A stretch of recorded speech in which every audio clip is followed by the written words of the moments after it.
نئی دہلی کی بدنام زمانہ تہاڑ جیل میں غیر قانونی طور پر نظر بند کل جماعتی حریت کانفرنس کے سینئر رہنما شبیر احمد شاہ نے اقوام متحدہ سے اپیل کی ہے کہ وہ مسئلہ کشمیر کو سلامتی کونسل کی پاس کردہ قراردادوں کے مطابق حل کرانے کے لیے اپنا کردار ادا کرے۔ شبیر احمد شاہ نے تہاڑ جیل سے اپنے پیغام میں بی جے پی حکومت کے کشمیر مخالف ایجنڈے پر تشویش کا اظہار کیا اور اقوام متحدہ پر بھی زور دیا کہ وہ بی جے پی RSS کو مقبوضہ جموں کشمیر میں ہندوتوا پالیسی پر عمل درآمد سے روکے۔ شبیر احمد شاہ نے کہا کہ جنوبی ایشیا میں پائیدار امن و سلامتی کے لیے مسئلہ کشمیر کا حل ناگزیر ہے۔ دریاسنا حریت رہنماؤں اور تنظیموں نے سری نگر میں اپنے بیانات میں کہا ہے کہ بھارت نے مقبوضہ جموں کشمیر کو مکمل طور پر فوجی چھاونی میں تبدیل کر دیا ہے۔ انہوں نے کہا کہ بی جے پی کی انتہا پسند بھارتی حکومت نے اگست 2019 کے بعد کشمیریوں کے تمام بنیادی حقوق سلب کر لیے اور انہیں مکمل طور پر بے اختیار کر دیا ہے۔ حریت رہنماؤں اور تنظیموں نے بھارتی فورسز کی طرف سے بڑے پیمانے پر جاری انسانی حقوق کی پامالیوں کی شدید مذمت کی۔ مقبوضہ کشمیر کے خطے لداخ سے تعلق رکھنے والی معروف ماحولیاتی کارکن سونم وانگچک کی دہلی پولیس کے ہاتھوں گرفتاری کے خلاف لداخ میں مکمل ہڑتال کی گئی۔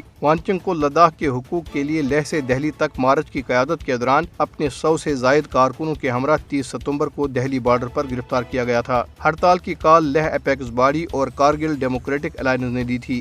کارگل کے ایک سماجی کارکن سجاد کرگلی نے مودی حکومت کی طرف سے لداخ کے مطالبات کو طاقت کے بل پر دبانے کے خلاف بھوک ہڑتال شروع کر دی ہے۔